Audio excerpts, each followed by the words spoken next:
स्वामी जी, आप ये लव धर्मा स्टार्ट कर रहे हो मूवमेंट, इसको आप किस तरीके से आगे ले जाना चाहते हो? आप इसकी किस तरीके से मतलब रूपरेखा बांध के चल रहे हो कि ऐसा करना है? क्या प्रयास है इसका? प्रयास क्या है ये जो आप करना चाह रहे हो? आपकी लव धर्मा करेगी क्या आखिर? देखो, लव धर्मा का जो कंसेप्ट है, जो कार्य है, वो दो चीजों पे आधारित है। पहली चीज, प्रेमियों को मदद, और दूसरा, समाज में जो प्रेम के बारे में गलत तरीके की धारणाएं बन चुकी हैं, इनको समाप्त करना। इसके लिए मैं बहुत समय से काम कर रहा, और मैंने इसको बहुत अनुभव से गुजर के ये पाया कि अगर इसको बहुत सही ढंग से किया जाए तो बहुत हद तक हम समाज के बहुत सारे रोगों को जो हैं दूर कर सकते हैं मात्र प्रेम के माध्यम से। लेकिन जब मैं कहता हूं प्रेमियों की हेल्प की बात, तो उसका मतलब कोई ये लगा सकता है कि किसी लड़की को उसके घर वालों ने कैद कर लिया है तो मैं वो उसको छुड़ाने जाऊं, या किसी को जो है वो कोई बहुत बड़ी दिक्कत आ गई है, घर से भाग गया है, तो मैं उसको छुपने की जगह दूं। तो मैं इस तरीके की चीजों में इंटरेस्टेड नहीं हूं। मैं इन तरीके की चीजों में कोई उनका सपोर्ट नहीं करना चाहता। मैं सिर्फ एक बात करना चाहता हूं, घर से भागने के पीछे कारण और समाज में प्रेम को सम्मान ना होने के कारण जो समस्याएं खड़ी होती हैं, यदि इन दो चीजों को सुधारा जाए तो सब चीजें अपने आप सुधर जाती हैं। ना घर से भागने की जरूरत पड़ेगी, ना किसी तरीके की तुम्हें दिक्कत की। हाँ, सबसे पहली जो बात मैंने महसूस की वो ये कि प्रेमियों को उनके लीगल एडवाइस जो है मिलने का एक साधन सुलभ होना चाहिए। इनको लीगल एडवाइस नहीं मिलती, बहुत सी बातों में इनको सही ढंग से गाइड नहीं किया जाता, जिसके कारण ये लोग जो हैं बहुत जल्दबाजी में बहुत से ऐसे निर्णय लेते हैं जो कि समाज के खिलाफ जाते हैं, और फिर परिणाम स्वरूप इनको भी उसका खामियाजा भुगतना पड़ता है। तो यदि कानून में बहुत सारी ऐसी बातें आ चुकी हैं जिसकी खबर आज के प्रेमियों को नहीं है, तो मैं ये चाहता हूं कि सबसे पहला काम है हमारा, हम लीगल एडवाइस अवेलेबल करवाते हैं। यदि कोई व्यक्ति हमें कॉल करता है या उसकी प्रॉब्लम है, वो हमको सारी इंफॉर्मेशन भेजता है, तो हमने जो वकील नियुक्त कर रखे हैं उन वकीलों से बात करके उसके संबंध में एक सही सा निर्णय देके कि किस ढंग से वो अपने प्रेम के साथ विवाह में बन सकता है या आगे की जिंदगी जी सकता है, और हम उसको एक लीगल एडवाइस देते हैं। इसीलिए हम कानून का बहुत सम्मान करते हैं, और हम चाहते हैं कि कानून, क्योंकि व्यक्तिवादी होता है और प्रेम भी व्यक्तिवादी होता है, इसलिए कानून को समझना जरूरी है। तो पहला तो हमारा काम है लीगल एडवाइस। ये लीगल एडवाइस अगर सही से मिलती हो तो कम से कम कुछ नहीं तो हम 30% प्रेमियों की समस्याओं को कंट्रोल कर सकते हैं जो कि घटती हैं समाज में। मैंने एक दिन पहले भी बोला था कि प्रेमियों में जब शादी करते हैं तो किस किस तरीके की प्रॉब्लम आती है लव मैरिज और कोर्ट मैरिज करने में, तो उस पे एक चर्चा है, वो आप लोग सुन सकते हैं, उसमें आपको मालूम चल जाएगा। दूसरा जो हमारा काम है वो है काउंसलिंग का। ये एक बहुत बड़ा काम है। मेरे पास रोज ही बहुत फोन आते हैं कई लोगों के, तो आपस की बहुत सारी समस्याएं हैं, लड़के लड़कियों के बीच जेलस की प्रॉब्लम है, बहुत तरीके की समस्याएं आती हैं, छोटी छोटी बात पे झगड़ा होना, ना समझ में आना। तो उसके जो गहरे कारण हैं, उसके जो जिन कारणों से वो पैदा होते हैं और कैसे उसका सोल्यूशन है, तो उसके संबंध में उनको काउंसलिंग की जरूरत होती है। तो काउंसलिंग के लिए हमने सुविधा दी है, हमारे नंबर हैं, हमारे मेल आईडीज हैं, हमारी साइट पे जाके वो हमें अपनी प्रॉब्लम भेज सकते हैं, हम उसको उसका सोल्यूशन रिटर्न में या कॉल करके या जैसे भी हो सकेगा उनको देंगे। काउंसलिंग के लिए लोग हमको टेलीफोनिक काउंसलिंग कर सकते हैं, लड़का लड़की अगर दोनों हैं तो वो कॉन्फ्रेंस से काउंसलिंग ले सकते हैं, कॉन्फ्रेंस लगा के बात की जा सकती है जिसमें उनकी गोपनीयता भी बनी रहेगी और साथ साथ हम उनकी मदद भी कर सकते हैं। अगर वो हमसे मिलने आ सकें, अगर वो जहाँ पे हम हैं वहाँ पे आ सकें, तो हम उनको सामने बैठ के भी काउंसलिंग देते हैं जिसकी कोई हम फीस नहीं रखें। इसके लिए हम कोई उनसे शुल्क नहीं ले रहे, सिर्फ इतना चाहते हैं कि उनके प्रेम में ऐसे संबंध बने जो आगे चल के मिसाल का काम करें और समाज में प्रेम को सम्मान मिले। ये हमारा दूसरा प्रयास है। तीसरी हम जो चीज चाहते हैं वो हमारी मांग सरकार से, वो हमारी मांग सरकार से है कि आज कॉलेजेस में और स्कूलों में सेक्स एजुकेशन की मांग उठी, लेकिन सेक्स एजुकेशन के नाम पे हम क्या पढ़ाएंगे? अमेरिका में सेक्स एजुकेशन के नाम पे, भाई अमेरिका सबसे ज्यादा संपन्न है, सबसे ज्यादा संपन्न देश अमेरिका है, कहते हैं कि वहां की मानसिकता बहुत खुली हुई है, लेकिन अमेरिका जैसे देश में भी सेक्स शिक्षा के नाम पे हम केवल अपने को कंट्रोल करना सिखाते हैं, सेक्स पे कंट्रोल करो। सिर्फ अमेरिका में भी सेक्स शिक्षा के नाम पे सिखाया जाता है कि सेक्स पे कंट्रोल करो, ऐसे संबंध मत बनाओ, है ना, ये कंडोम यूज करो या इस टाइप की बातें वो करना सिखाते हैं। तो ये कोई सेक्स शिक्षा नहीं हुई, ये सेक्स एजुकेशन नहीं हुई। इससे पता नहीं लगता किन कारणों से आदमी का चित्त सेक्स की तरफ जाता है, किन कारणों से अफेक्शन पैदा होते हैं, किन कारणों से आदमी एक दूसरे की तरफ खिंचता है, उसकी गहरी चर्चा सेक्स शिक्षा हो सकती थी। लेकिन वो उसकी जब गहरी चर्चा होगी तो उसमें सेक्स शब्द ही नहीं आएगा, क्योंकि उसकी गहरी चर्चा में हम मनुष्य के भावों पे काम करेंगे। तो मेरा मानना है कि जिस तरीके की सेक्स शिक्षा की बात आई है, ये सेक्स शिक्षा गलत है। होना चाहिए लव एजुकेशन, प्रेम की शिक्षा होनी चाहिए। बहुत समय पहले से हमारे देश में, पुराने समय में भी ऋषि मुनियों के पास लोग अपने बच्चों को भेजते थे। ऋषि मुनि कई तरीके की हमको शिक्षा देते थे। जैसे एक शिक्षा होती थी अस्त्र शस्त्र चलाने की, दूसरी शिक्षा होती थी समाज को समझने की, माँ बाप के सम्मान की, ये सब चीजों की। तीसरी शिक्षा होती थी भावनाओं को समझने की। भावनाएं क्या हैं? मनुष्य की भावनाएं ही आगे चल के प्रेम का रूप धारण करती हैं, और भावनाओं पे कंट्रोल होना, उनको समझना, उनको शुद्ध रूप में जीना, ये प्रेम की शिक्षा हो सकती है। लेकिन ये शिक्षा कभी भी ऐसी नहीं रही जो कि रिटर्न में किताबी रूप में कहीं आई हो। ये केवल कुछ अनुभवी लोगों ने आज तक, जिनके साथ बैठ के, गुरुओं के साथ बैठ के लोग, शिष्यों ने शिक्षा ली, सिर्फ उनको मिली।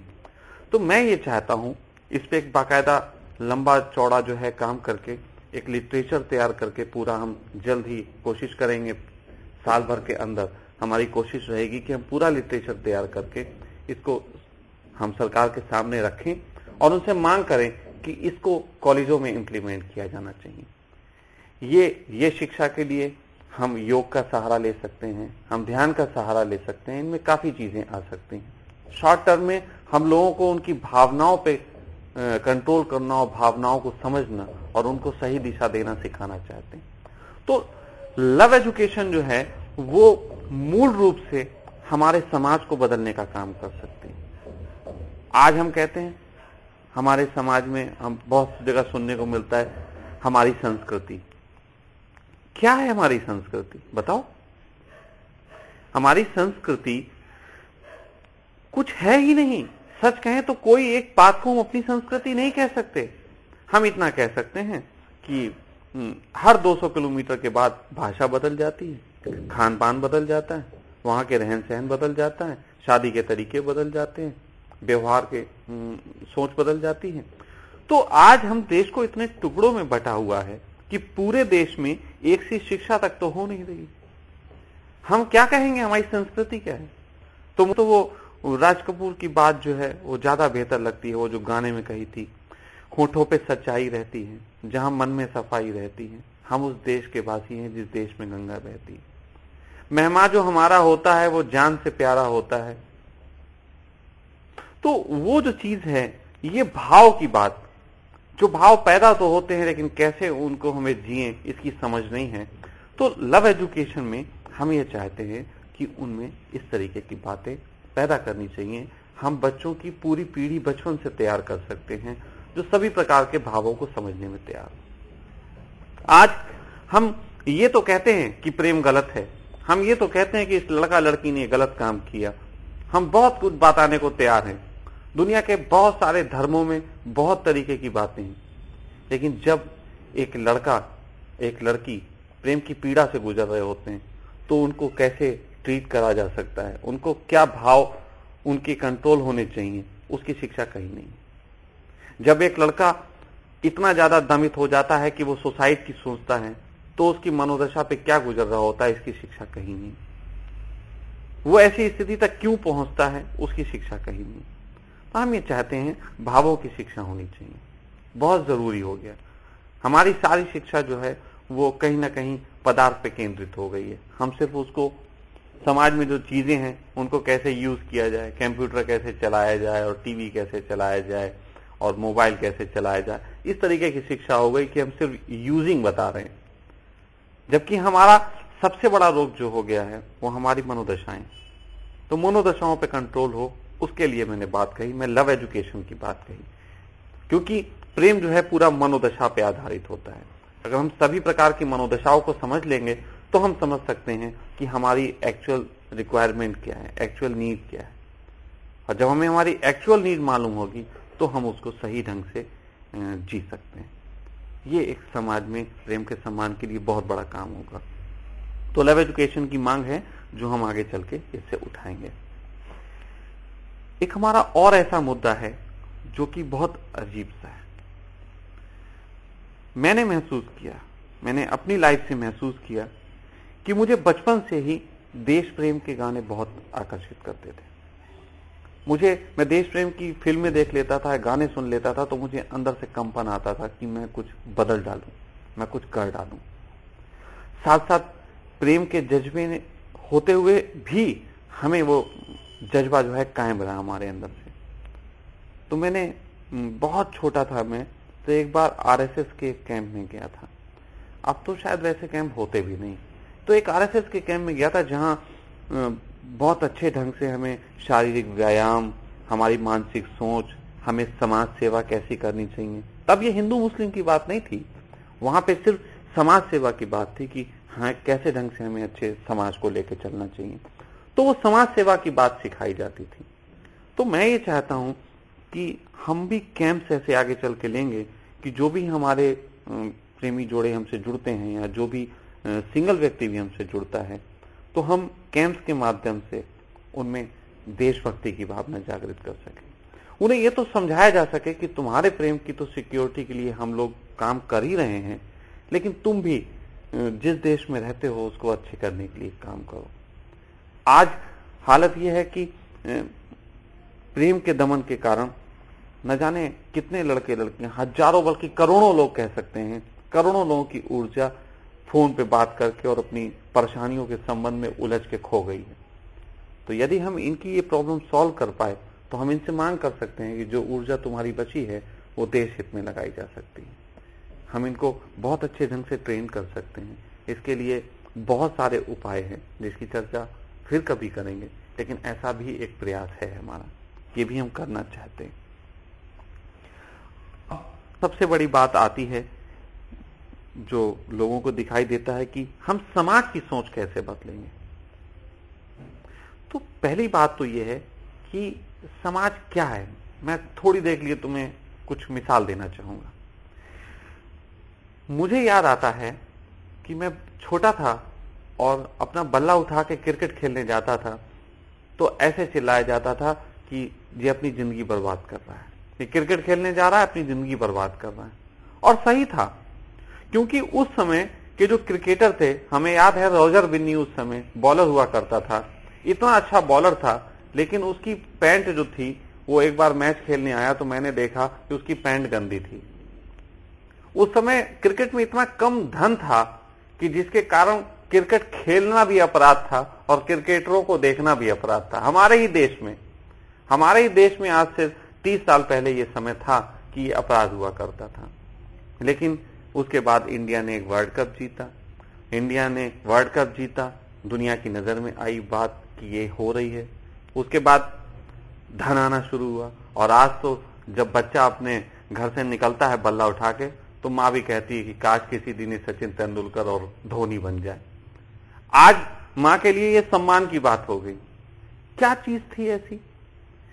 चीज थी ऐसी जिसने सम्मान कर दिया? वही जो चीज अपमान का कारण थी, जैसे आज तुम निकलो अपनी प्रेमिका से मिलने तो अब मां कहेगी ये जिंदगी अपनी बर्बाद कर रहा है उस लड़की के चक्कर में। बिल्कुल सेम डायलॉग था कि ये लड़का बर्बाद कर रहा है जिंदगी अपनी क्रिकेट के चक्कर में। लेकिन आज वही मां कहती है कि जा बेटा इसमें तुझे सम्मान मिलेगा। तो मैं कुछ चीजें ऐसी सोची हैं जो इसको सम्मान की दिशा में काम कर सकती हैं। पहला तो काम यह है हमारा कि संगठन के रूप में हम एक ऐसी शक्ति निर्मित करें लाखों करोड़ों लोगों के कि कल को जो भी हमारा प्रेमी जोड़ा सताया जाता है समाज में और जिसे किसी भी प्रकार की आर्थिक दिक्कत होती है तो हम उसे आर्थिक सहयोग कर सकें। आज सब तरीके के लोग हर तरीके के आंदोलन करके आरक्षण की बात कर रहे हैं। ये आरक्षण एक ऐसी चीज हो गया जिसने बहुत कम समय में लोगों की सोच परिवर्तित कर दी दलितों के संबंध में। मैं ये कह सकता हूं कि हम इसका भी एक उपयोग करेंगे। हम लाखों करोड़ों लोग उठ के ये मांग उठा सकते हैं कि जो भी व्यक्ति किसी भी अदर कास्ट में विवाह करता है उसको जो है सरकारी नौकरी मिलनी चाहिए। आज भी जो व्यक्ति अदर कास्ट में विवाह करता है उसको 20,000 रुपए सरकार की तरफ से देने का प्रावधान है। जब अदर कास्ट में शादी करने के पीछे 20,000 रुपए दिए जा सकते हैं तो अदर कास्ट में शादी करने के पीछे फिर वो जो है उसको हम नौकरी की मांग भी कर सकते हैं। हम उसको नौकरी की मांग कर सकते हैं। मैंने अभी देखा था कि जब ये अभी स्वीपर्स की पोस्ट निकली थी तो मैंने देखा था कि स्वीपर्स की पोस्ट के लिए ये बहुत से ऐसे लोग जो कि उच्च जाति के थे, स्वर्ण थे, वो वहां पे लाइन में लगे हुए थे। तो जब हमारे देश में इस तरीके की सोच जो कि हजारों सालों से चली आ रही थी बदली जा सकती है तो ऐसे प्रयास से प्रेम के संबंध में भी सोच बदली जा सकती है। बस हमें करना यह है कि जहां पे भी प्रेमी को परेशान देखें हमें उसकी मिलकर सपोर्ट करना है। हमें प्रेमियों को सम्मान देना है। हमें ऐसे जोड़ों ने जिन्होंने लव मैरिजेस की है, जिन्होंने कम बच्चे किए, एक ही बच्चा किया और उसके बाद ऐसा फैसला लिया कि अब हम कोई बच्चे नहीं करेंगे, ऐसे लोगों को सम्मान देना है आगे लाके। हमें ऐसे माँ बाप को जिन्होंने अपने बच्चों की शादी में सपोर्ट किया उन्हें सम्मान देना चाहिए। हर शहर में ऐसे आयोजन करने का मेरा विचार है जहां पे उस शहर के जो भी प्रेमी जोड़े हों जिन्होंने प्रेम विवाह किया हो और उनके माँ बाप, उन सबको जो है सम्मानित करना चाहिए। सम्मानित का अर्थ नहीं है कि मैं उन्हें बहुत धन दे पाऊं, सम्मानित का अर्थ है हम उन्हें एक फूल देके कम से कम मंच पे बुला सकें, ये भी पर्याप्त है। अगर एक मंच बना के वहां पे एसपी डीएम को बुला के और उस मंच पे उन लोगों को उनके मार्फत एक फूल भी अगर हम दिलवा सकें तो मैं समझूंगा कि बहुत काम हुआ, ये पर्याप्त काम है। और अगर समाज में सोच अच्छी हो जाए प्रेम को लेके तो माँ बाप भी बच्चों के कोई दुश्मन नहीं है जो उनको रोकें। माँ बाप भी कहेंगे ठीक है तुम जी सकते हो। माँ बाप बच्चे की सिक्योरिटी चाहते हैं, बच्चे का अच्छा भविष्य चाहते हैं। अगर हम एक ऑर्गेनाइजेशन ऐसी खड़ी कर पाते हैं जो कि इनको सपोर्ट करती है, ऐसी मांग उठाते हैं, तो निश्चित ही बहुत बड़ी परिवर्तन लाया जा सकता है।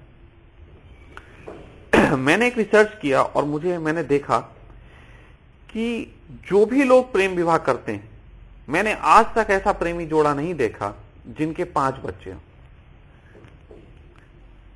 ऐसा प्रेमी जोड़ा नहीं देखा मैंने आज तक जिनके 5 बच्चे हों। मैंने यही देखा 1 बच्चा, 2 बच्चा, ज्यादा से ज्यादा 3 बच्चे। तो कहीं ना कहीं प्रेम जो है वो ऐसा फैक्टर भी है जो हमारी जो सबसे बड़ी समस्या है जनसंख्या वृद्धि, उस पर भी रोक लगाने के काम आ सकता है। प्रेम को सम्मान मिलना चाहिए। ये क्यों होती है जनसंख्या वृद्धि, इसके पीछे भी मैं किसी दिन बात करूंगा अलग से टॉपिक उठा के। लेकिन हम अभी ये जो बात कर रहे हैं तो वो ये है कि प्रेम को सम्मान देने की दिशा में। हाँ, मैंने एक और काम किया था, अभी वो मैं आपको देख सकते हो। मैं शाहजहांपुर में जब ये प्रेमियों के लिए मैंने मदद शुरू की तो मुझे बहुत तरीके की पीड़ा दी गई। स्थिति ये आई थी कि मुझे ही इतना बदनाम कर दिया गया था कि कोई मेरे पास ही आना पसंद ना करे। लेकिन फिर मैंने एक प्रयास किया, सिर्फ 5 बच्चों के सहयोग से मात्र 20,000 रुपए हमने इकट्ठा किए और वहां एमपी के इलेक्शन में हमने एक लड़के को इलेक्शन में खड़ा किया। उस लड़के ने इलेक्शन में खड़े होके सिर्फ हमने प्रेम की बात की, 8,000 पंपलेट बांटे गांव गांव घूम के, और उसका परिणाम ये हुआ कि हमको 8,000 ही वोट मिला। 8,000 वोट मिला, वो बड़ी संख्या है। बहुत बहुत बड़ी पार्टियां बन गई हैं जो लाखों करोड़ों रुपए खर्च कर देती हैं और उनको वोट नहीं मिलते 8,000। जब वो 8,000 वोट मिले तो वहां पूरे समाज की ये सोच बदली कि अरे ये विचार इतना बड़ा है। तो मैं ये कह रहा हूं कि अगर इस विचारधारा पे हम शहरों में, हर शहर में अपने लोग जो भी हैं प्रेमी, उनको इलेक्शन के लिए खड़ा कर सकें, निर्दलीय, मैं कोई दल नहीं बनाना चाहता, जो भी हो एक प्यारा सा इंसान तो सिर्फ प्रेम की बात करे और खड़ा हो, तो निश्चित ही जल्द ही पूरे देश में लाखों करोड़ों लोग हमें दिखाई देने लग जाएंगे जो प्रेम के पक्ष में खड़े। तो इस तरीके से जब ज्यादा लोग प्रेम के पक्ष में खड़े होंगे, प्रेमियों के पास धन भी होगा, प्रेमियों के पास एक सब तरीके की समझ होगी, तो फिर क्यों नहीं सम्मान मिलेगा। मैं तो ये कहता हूं कि अगर हम ये कर सके कि हमारे पास 1 करोड़ लोग हैं, तो हम कह सकते हैं यार कि 1 करोड़ लोग हमें कुछ भी ना दें, 1 करोड़ लोग सिर्फ 10-10 रुपए इकट्ठा करें और 10 करोड़ होता है, और हम 10 करोड़ लोगों से 100 प्रेमियों की मदद कर सकते हैं। 100 प्रेमी जोड़े ऐसे हर साल खोजे जा सकते हैं जो कि उनको प्रॉब्लम हुई, और 100 प्रेमी जोड़ों को हम 10-10 रुपए इकट्ठा करके मदद कर सकते हैं। ये क्या है, 10 रुपए तुम्हारे पास से क्या होता है। मात्र एक SMS करो अपने मोबाइल से और उसमें से 10 रुपए कट जाएंगे और तुम्हारी मदद पहुंच गई। सिंपल प्रोसेस, ऐसा किया जा सकता है। तो इस तरीके से संगठन खड़ा करना चाहिए कि प्रेम के सम्मान की दिशा में कार्य हो। ये मेरा सबसे ज्यादा जोर है इसीलिए इस चीज पे कि संगठनात्मक तरीके से जब काम होगा तो निश्चित ही हम प्रेम का सम्मान पाएंगे। अब ये बात आती है कि एक तुमने अभी बात कही थी कि संगठन की जरूरत और कार्य। ये संगठन की जरूरत ही इसीलिए है। आज प्रेमी सताए जाते हैं। अभी देखो रेप केस वाली बात हुई थी, दामनी वाले मैटर में कुछ लोग निकल बाहर आए और पूरे देश में एक चिंतन खड़ा हो गया, पूरे देश में। अरे मेरे अगर सही से गौर किया जाए तो जितने इस तरीके के केसेस नहीं होते हैं, इससे ज्यादा तो प्रेमियों की हत्याएं हो जाती हैं हर साल। हर साल प्रेमियों की हत्याएं होती हैं और आत्महत्या जोड़ लो तो बहुत ज्यादा उसमें औसत चला जाएगा। तो कितना बड़ा ये अत्याचार चल रहा है, इस पे किसी की निगाह नहीं जाती क्योंकि हमने प्रेम को गलत बता रखा है। तो जरूरत इस बात की भी है कि संगठन के रूप में कार्य करके हम बहुत सारी चीजें कर सकते हैं। संगठन जब हमारे पास होगा तो हम उसे हर तरीके की मदद पहुंचा सकते हैं। इसलिए जरूरत यह है कि अब संगठन हमारे पास हो। एक लड़का लड़की, हमें फोन आता है कि वो सताए जा रहे हैं, बेंगलोर में है कहीं, हम यहां से नहीं मदद कर सकते।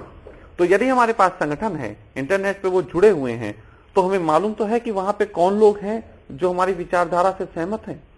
हम उनको फोन कर सकते हैं, उन तक मदद पहुंचाई जा सकती है।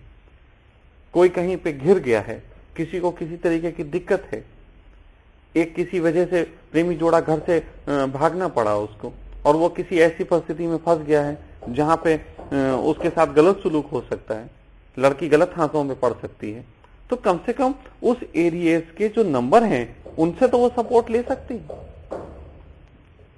तो इस तरह एक हेल्पलाइन चलाई जा सकती है जो ऑल ओवर इंडिया में हमारे वॉलेंटियर्स हों, उनको हम इन्फॉर्म कर सकें कि वहां पे फला आदमी हमारा दिक्कत में है, इसकी हेल्प की जाए।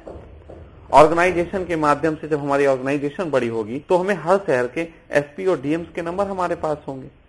यदि उस शहर में कोई प्रॉब्लम होती है तो हम बात कर सकते हैं, वहां पे 50 लड़के और लड़कियां पहुंच के और उसकी मदद के लिए सुविधा मुहैया करा सकते हैं। ये सारी चीजें बहुत आसानी से की जा सकती हैं, ये कोई बड़े मैटर नहीं। आज नेट के जगत में जब एक आदमी किसी को देखा भी नहीं है, हजारों किलोमीटर दूर उससे बात कर लेता है, तो आज हम इस टेक्नोलॉजी का उपयोग इनकी मदद में क्यों नहीं कर सकते। इसके लिए जरूरत नहीं है कि मैं हर जगह भागता रहूं, इसके लिए एक सिस्टम तैयार करने की जरूरत है, और वो सिस्टम लव धर्मा है। लव धर्मा के माध्यम से हम ऐसा कर सकते हैं। जल्द ही हम इसको इस तरीके के नेटवर्क के रूप में, आज लव धर्मा में सिर्फ इंफॉर्मेशन है, और कल आपको हमारे सारे सदस्यों की, जिस दिन 1 लाख सदस्य इसके हो जाएंगे, आपको वो सब सदस्यों की जो है किस शहर में हमारे कितने सदस्य हैं और किस शहर में हमारा कौन सदस्य जो है वो इस काम को ज्यादा अच्छे तरीके से देख रहा है, उसका नंबर हम ओपन कर देंगे।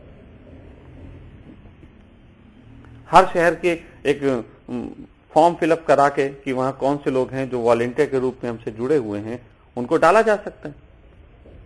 तो उस शहर के लोग उनसे मदद ले सकते हैं, उनको कोई दिक्कत आती है तो उन्हें उससे आगे हम मदद दे सकते हैं। तो इस तरीके से एक चैनल खड़ा किया जा सकता है, जो चैनल बहुत सही ढंग से जो है यहाँ काम कर सकता है, जिसमें किसी तरीके की दिक्कत कोई नहीं आएगी और हम बहुत लोगों तक मदद पहुंचा पाएंगे। अब यही चीज आती है कि इसमें मेंबर बनने के लिए, तो मेंबर बनने के लिए बिल्कुल सिंपल प्रोसेस है। आपको मेंबर बनने की ना तो कोई फीस देनी है, ना ही कुछ करना है। आपको सिर्फ अभी जाइए, आप मेरी बात सुन रहे हैं, बात सुनते सुनते आप लव धर्मा की साइट ओपन कर सकते हैं और वहां जाके उसको, अगर आप फेसबुक के मेंबर हैं और आपने फेसबुक अपना खोल रखा है तो जाइए और फेसबुक वाले बटन पे क्लिक करिए हमारे मेंबर बनने के लिए और आप हमारे मेंबर बन जाएंगे। फिर वही फेसबुक की आईडी जो आप यूज करते थे वहां पासवर्ड डाल के आप उसको यूज कर सकते हैं। और रही बात यह है कि मेंबर मैं क्यों बनाना चाहता हूं, मेंबर बन के क्या होगा, तो पहली बात तो यह है कि अगर आप मेंबर हमारे हैं तो उससे एक संख्या दर्शाई जा सकती है कि इतने बड़े लोग, इतने सारे लोग हमसे जुड़े हैं। ये सबसे बड़ा काम होगा। दूसरा काम यह है कि यदि आप हमारे मेंबर हैं तो हमारे पास आपके नंबर, आपकी मेल आईडीज होंगी, जिससे हम आपको इन्फॉर्म कर सकते हैं कि आगे हम किस तरीके के प्रोग्राम्स करने जा रहे हैं, जिससे हम आपको सूचना आसानी से पहुंचा सकते हैं। हर इंसान को कॉल नहीं किया जा सकता, हर इंसान को मेल तो किया जा सकता है, तो ये चीज हो सकती है। तीसरा ये काम हो सकता है कि जब हम हमारी आईडी पे जुड़े हैं तो आगे चल के बहुत सी ऐसी बातें हैं जो हम ओपन ही कर सकते हैं। मेंबर भी बनने का यही है कि यदि आप 18 से ऊपर हैं तो आप हमारे मेंबर बन सकते हैं, क्योंकि आगे हम एक ऐसा सेशन शुरू करने जा रहे हैं कि जो सेक्स एजुकेशन किस ढंग से होनी चाहिए, सेक्स से रिलेटेड जो बातें होती हैं, प्रेम से रिलेटेड जो बातें होती हैं, जो खुली चर्चाएं नहीं की जा सकती, उन चर्चाओं को हम एक अलग तरीके से करेंगे जिसमें सिर्फ मेंबर देख सकते हैं। सिर्फ मेंबर्स के लिए वो होंगी, सिर्फ मेंबर्स ही उसको लॉगिन करके देख सकते हैं, और वो ऐसी बहुत सी बातें होंगी जो अभी तक इस जगत में नहीं की गई। उन सारी बातों को जानने और समझने के लिए आपको उससे जुड़ना पड़ेगा। तो जुड़ने के पीछे ये सब कारण है, और आप जब हमसे जुड़ते हैं तो निश्चित ही आप इस विचार से जुड़ते हैं। जब आप इसके मेंबर बनते हैं तो आपको एक हम जिम्मेदारी का भी आभास कराते हैं कि आप हमारे इसके मेंबर हैं। आप जब प्रेम धर्मा से जुड़े हैं, लव धर्मा से जुड़े हैं, तो कहीं ना कहीं आप प्रेम को सम्मान देते हैं। तो जब ये विचारधारा आपके अंदर पैदा होती है कि मैं लव धर्मा का सदस्य हूं, तो आप अपने निकट में देख रहे प्रेम से संबंधित कोई घटनाएं घटती हैं तो उसकी जानकारी हमें दे सकते हैं। वहां पे अगर आपको प्रेमी सताया दिखेगा तो आपके अंदर एक जज्बा पैदा होगा कि मैं इसकी मदद करूं, और ये बहुत जरूरी है। जज्बा पैदा होना बहुत जरूरी है। हम सब प्रेम करते हैं और हम ही सब प्रेम को बदनाम करने का काम करते हैं, तो हम सबको अपनी सोच बदलनी है। आप कहें कि मेरा प्रेम नहीं है, मैं क्यों जुड़ूं, तो मैं कहूंगा कल हो सकता है, इसलिए जुड़ो।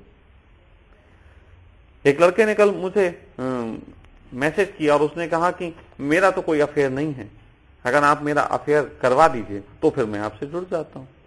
मुझे बड़ी बेहूदी लगी ये बात, तो मैंने सिर्फ उससे इतना ही कहा कि बेटा, ऐसा हो नहीं सकता कि तुझे देख के किसी लड़की का दिल ना धड़का। ऐसा असंभव है कि तू खूबसूरत है, सही है, सब कुछ है, पैसा कमाता है, सब बातें अच्छी थी उस लड़के में, तो ऐसा असंभव है कि उसे देख के किसी लड़की का दिल ना धड़काओ। लेकिन समाज में प्रेम को सम्मान नहीं है, इसलिए वो लड़की उसे खुल के कह नहीं पाई। मैंने उससे कहा कि अगर तुम मुझसे जुड़ो, अगर तुम प्रेम के सम्मान की दिशा में काम करो और साल 2 साल में हम समाज में प्रेम के सम्मान की दिशा में कुछ काम करें, तो निश्चित ही जो लड़की तुम्हें प्रेम करती और कह नहीं पाई वो तुम्हें कह देगी, और मैं तुम्हें प्रेम जो है किसी से करवा दूं। कितनी बेहूदगी है ये बात में, तुमने कभी सोचा? ये तो ऐसा हो गया कि तुम भीख मांग रहे हो, जबकि तुम सामर्थ्यवान थे, जबकि तुम्हारे अंदर सामर्थ्य थी कि अगर प्रेम का सम्मान हो, एक दिन लड़की तुमसे स्वयं आके कहे मैं प्रेम करती हूं, वो उसमें ज्यादा गरिमा होगी कि तुम भीख मांग रहे हो कि कोई मुझे प्रेम कर ले। तो इसलिए मैं कहता हूं सबको जुड़ना चाहिए, आज किसी का प्रेम है या नहीं है उसको जुड़ना चाहिए। और जिन लोगों ने लव मैरिज कर ली हैं उनको तो मालूम होगी किस तरीके की दिक्कत आती। तो तुम्हें अगर तुम्हारा प्रेम मिला तो कम से कम दूसरों की मदद करनी चाहिए, इसलिए जुड़ो। इसमें तो हर वर्ग को जुड़ना चाहिए। मैं तो कहता हूं माँ बाप को जुड़ना चाहिए, इसलिए जुड़ना चाहिए कि जिनके बच्चे हैं आज नहीं कल अगर प्रेम का सम्मान नहीं हुआ तो हर घर में एक लड़का लड़की पैदा हो रहा है जो भागेगा आज नहीं कल। तो इससे पहले कि वो भागे, समाज में इतना प्रेम का सम्मान कर दो कि उसे भागना ना पड़े, उसे घर छोड़ना ना पड़े।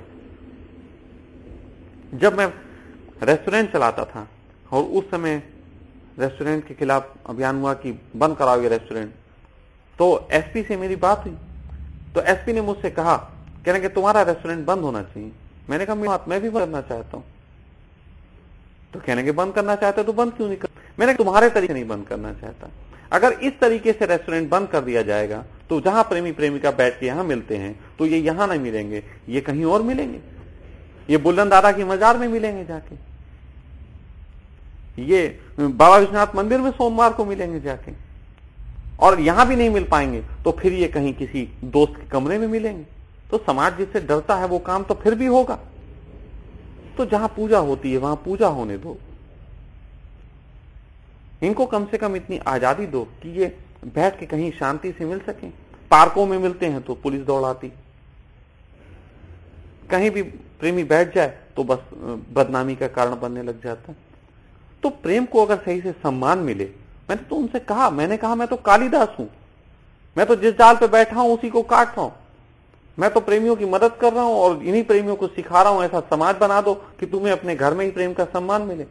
और जिस दिन प्रेम के सम्मान मिल जाएगा घर में, उस दिन कोई रेस्टोरेंट में क्यों आता है, कोई क्यों कहीं जाके बैठेगा पार्क में। यदि घर में ही बैठने को मिल जाए तो वो पार्क में क्यों बैठेगा। और घर में बैठना ज्यादा आसान है, ज्यादा अच्छा है माँ बाप के लिए। नहीं तो बच्चे पार्क में बैठे होते हैं और कुछ लोग आके उनका मुंह काला कर देते हैं। इससे क्या होता है, ये अपमान नहीं होता, इससे तुम्हारे बच्चे का अपमान नहीं हुआ। और प्रेम एक ऐसी ऊर्जा है सनातन काल से आज तक इसको रोका नहीं जा सका, तो इसको तो सम्मान देने की जरूरत है। तो ये कुछ बातें जो मैंने तुम्हें बताई, इसके संबंध में जो हम प्रयास कर रहे हैं वो ऐसे हैं। और आगे भी जो तुम्हारे क्वेश्चन हो वो तुम कर सकते हो और उसके जवाब तुमको दिए जाएंगे।